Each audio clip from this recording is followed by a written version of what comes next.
Hey there, fellow investors. Welcome back to our channel, where we break down the latest in finance and tech to help you make smarter decisions. Today, we're tackling a hot topic: how to open a second Robinhood account in 2025. Whether you're diversifying your trading strategies, separating personal and business investments, or just exploring new features, having a second account can be a game changer. But before we dive in, remember that Robinhood's policies might evolve, so always double-check the app for the most up-to-date info.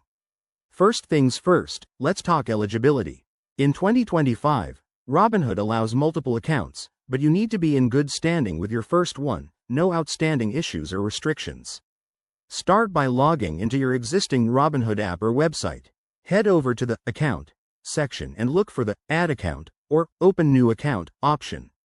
It's usually under Settings or Profile, easy to find. Next, you'll need to verify your identity again.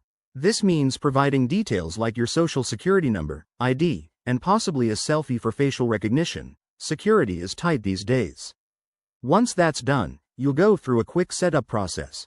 Choose your account type, individual, joint, or IRA if available. Link a bank account, and set up two-factor authentication for extra protection. Now, a word of caution. Robinhood might limit how many accounts you can have, so if you're planning this, ensure you're not hitting any caps. Also, watch out for promotions. Sometimes they don't apply to secondary accounts.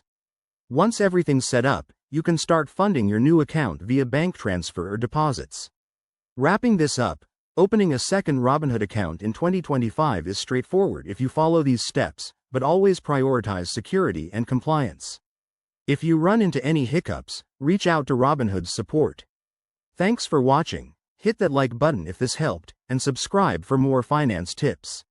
Let's grow those portfolios together. See you in the next video.